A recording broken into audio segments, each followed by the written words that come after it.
Hello दोस्तों। आज की कहानी बहुत कमाल की है, इसलिए इसे पूरा सुनिएगा। मेरा नाम जतिन है और मैं एलवी विभाग में काम करता हूँ।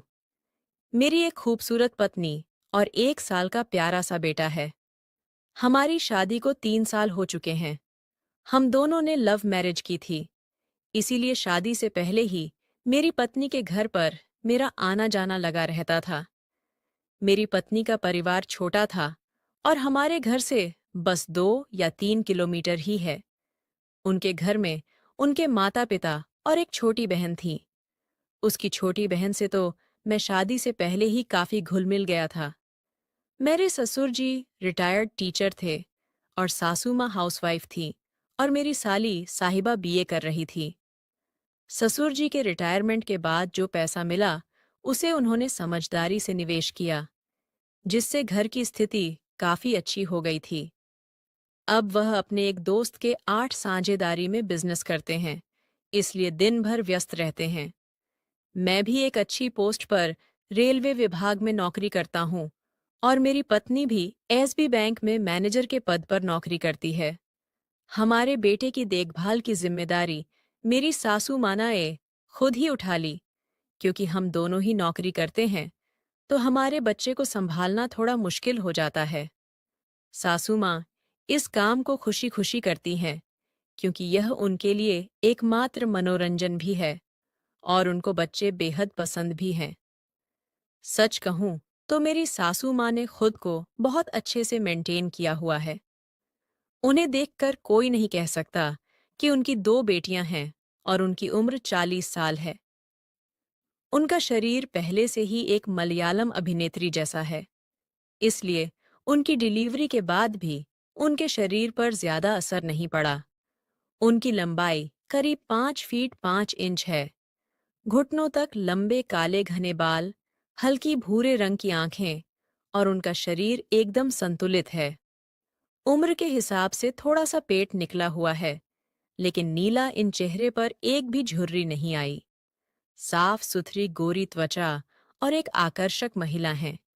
कुल मिलाकर किसी भी आदमी को आकर्षित करने के लिए जो चाहिए वह सब उनके पास है। जब से मैंने उन्हें पहली बार देखा था, तब से ही मेरा मन उनके लिए आकर्षित हो गया था।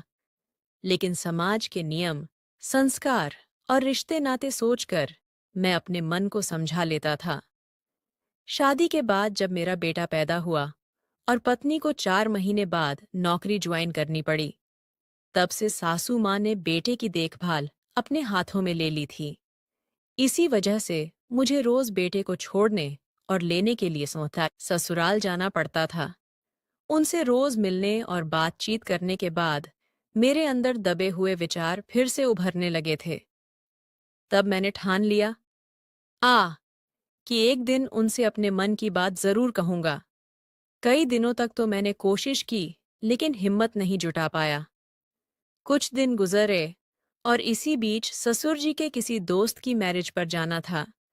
ससुर जी खाने पीने के शौकीन थे और दारू वारू भी पी लेते थे, इसीलिए वह शादी में 7 दिन पहले ही चले गए। ससुर जी शादी में कुछ ज्यादा ही दारू ना पी ले, इसीलिए सासू माँ ने ससुर जी का ख्याल रखने के लिए अपनी छोटी बेटी को भी साथ ही भेज दिया। घर में सासू माँ अकेली रह गई थी, इसीलिए मैंने और मेरी पत्नी ई ने सोचा कि जब तक ससुर जी नहीं आते, तब तक हम सासू माँ के घर ही रहेंगे। हम दोनों को ही नौकरी से शाम के 5 बजे छुट्टी हो जाती है, लेकिन मेरी ड्यूटी मेरे शहर में ही होने की वजह से मैं अब 5:30 ही घर आ जाता हूँ।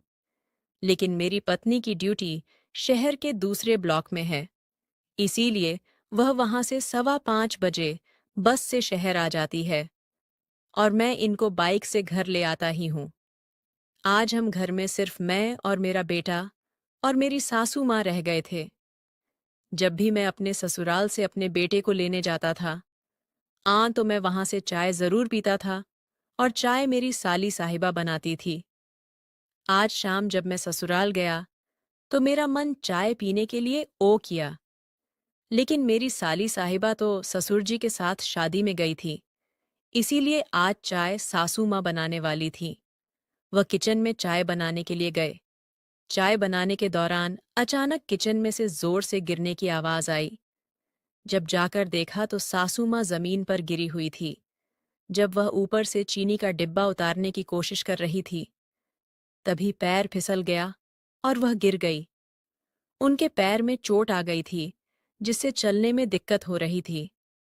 तब मैंने उन्हें सहारा देकर उठाया और बाहर के कमरे तक ले गया। सासू माँ ने कहा, बेटा बहुत तकलीफ हो रही है, कुछ मलहम या दवाई दे दो। वहां उस कमरे की अलमारी में सब कुछ रखा होगा।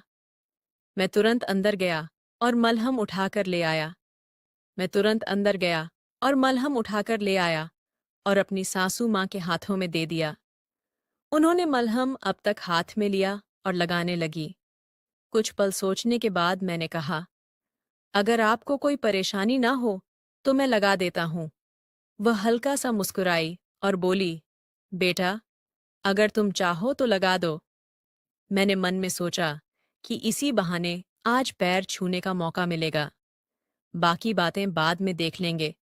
फिर मैं उनका पैर अपने हाथों में लिया और तलवे पर हल्के हाथ से मलहम लगाकर मालिश करने लगा। उनके चेहरे पर संतोष के भाव दिखाई दे रहे थे। दर्द वाली जगह पर हल्के और बाकी हिस्सा पर थोड़े जोर से दबा देते हुए मैं मस करता रहा। थोड़ी देर के बाद मैंने उनसे पूछा, अब कैसा लग रहा है माँ जी? उन्होंने कहा, बहुत अच्छा लग रहा है। मैंने पूछा, और करूं क्या? उन्होंने तुरंत कहा, हाँ कर दो। इसके बाद मैंने धीरे धीरे पूरी तलवे की मालिश शुरू कर दी। मैं अनुभव के आधार पर मैं जान गया था कि कहाँ कहाँ दर्द हो सकता है। फिर कुछ मिनट के बाद मैंने पूछा, सासू माँ, अब कैसा लग रहा है? उन्होंने कहा, अब आराम महसूस हो रहा है बस। अब ठीक है बेटा, अब मैं घुटनों पर खुद लगा लूंगी। उनके ऐसा कहने से मेरा सारा उत्साह ठंडा पड़ गया। लेकिन मैंने हिम्मत करके फिर कहा, अगर आपको कोई आपत्ति न हो तो मैं घुटनों की मालिश कर देता हूँ। मुझे पता नहीं था कि उनका जवाब क्या होगा, लेकिन उन्होंने हंसते हुए कहा, तलवों पर मलहम लगाते में इतना झिझक रहे थे, अब घुटनों पर लगाने के लिए तैयार हो गए। इस सवाल से मैं चौंक गया। समझना, ई आया क्या जवाब दूं? तभी वह बोली, बेटा अगर तुम लगाना चाहते हो तो लगा दो, मुझे कोई आपत्ति नहीं है। ये सुनकर मैं संभालते हुए बोला, मैं तो बस आपकी मदद के लिए कह रहा था, क्योंकि मेरी माँ नहीं है, उनकी सेवा करने का मौका तो नहीं मिला। मैंने सोचा सोचा चल, इस की ही सेवा कर दूं। उन्होंने मुस्कुराते हुए मलहम मेरे हाथ में दे दिया और फिर मैं खुश होकर उनके घुटनों की मसाज करने लगा। मैं फिर से हाथ गोल गोल घुमाते हुए उंगलियों से दवा लगाकर मालिश शुरू की। अब मैं तलवे की मसाज करने के बाद घुटनों की मसाज कर रहा था। शुक्र की बात यह थी कि सासू माँ सीधी लेटी हुई थी, इसीलिए उन्हें यह सब दिखाई नहीं दे रहा था, वरना पता नहीं देखकर उनका क्या रिएक्शन होता। लेकिन मैं तो इस बात से खुश था।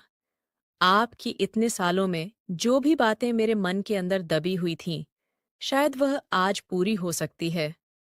सासू माँ आंखें बंद करके मालिश का आनंद ले रही थीं और उनके चेहरे से यह साफ झलक रहा था कि उन्हें इससे राहत मिल रही है। फिर भी मैंने पूछा, आपको कैसा लग रहा है सासू माँ? उन्होंने तुरंत जवाब दिया, बहुत अच्छा लग रहा है बेटा, आपके हाथों में तो जादू है। हालांकि एक चीज मैंने नोट की थी कि उनके बोलने का लहजा अब थोड़ा बदला हुआ था। ये सुनकर मैं थोड़ा चौकन्ना हो गया, लेकिन इससे मेरी हिम्मत और भी ज्यादा बढ़ गई। मैंने अपने आप पर विश्वास बनाए रखा और धीरे धीरे मालिश करता रहा। ये देखकर मेरा मन खुशी से भर गया। मुझे ऐसा लग रहा था जैसे मैं अपनी असली माँ की सेवा कर रहा हूँ। तभी अचानक से मेरा मोबाइल बजा। देखा तो मेरी पत्नी का फोन था। उसने बोला, मैं बस स्टैंड पर आ गई हूँ, मुझे ले जाओ, आज मुझे जल्दी छुट्टी मिल गई है। मैंने कहा, बस 5 मिनट में पहुंच रहा हूँ। इसके बाद मैं वहां से निकलने लगा और मैं उठ खड़ा हुआ। फिर सासू माया ने मेरी ओर देखा और कहा, जतिन, तुमने जो भी किया वह किसी ने कभी नहीं किया। तुम्हारा ये एहसान मैं नहीं भूलूंगी। मैंने हल्की मुस्कान के साथ कहा। अरे इसमें एहसान की क्या बात है माँ? आपको खुश रखना मेरा फर्ज है। उन्होंने सर हिलाते हुए कहा। शायद अरे लिए यह फर्ज था, लेकिन मेरे लिए यह एक नई शुरुआत जैसा है।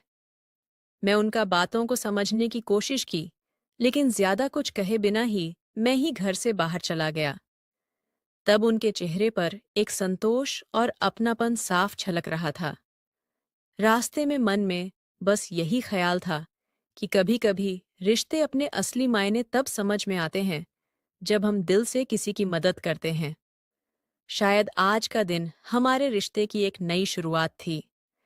फिर मैं अपनी पत्नी के पास पहुंचा तो मेरी पत्नी ने पूछा, इतनी देर क्यों हो गई आने में? तब मैंने मुस्कुराते हुए कहा कि माँ का ख्याल रख रहा था। मेरी पत्नी ने मेरी तरफ देखा और बिना कुछ कहे मुस्कुरा राय दी। फिर हम दोनों ससुराल में आ गए और सासू माँ मुझे मुस्कुरा के देख रही थी। मेरे मन में एक अजीब सी शांति थी। शायद कुछ रिश्ते ऐसे ही होते हैं। आज हमें यह रुके हुए दूसरा दिन था और हमें 3 सरकारी छुट्टियां आ गईं। 2 सरकारी छुट्टी और 1 रविवार। अब हम दोनों पति पत्नी ससुराल में ही रहने वाले थे। सासू माँ के गिरने की वजह से उनके पैर में मोच आ गई थी, जिससे उनको चलने में दिक्कत हो रही थी। इसलिए अब मेरी पत्नी ही मांझी को कंधे का सहारा देकर इधर-उधर लेकर जाती थी। अगर सरकारी छुट्टियां न होती तो सासू माँ की मदद करने का सौभाग्य मुझे प्राप्त होता। लेकिन मेरे फूटे कर्म मुझे उनकी सेवा करने का मौका ही भी मिला। दोस्तों, मेरी कहानी कैसी लगी आपको? कमेंट करके बताएं। मेरे चैनल को लाइक, शेयर एंड सब्सक्राइब करें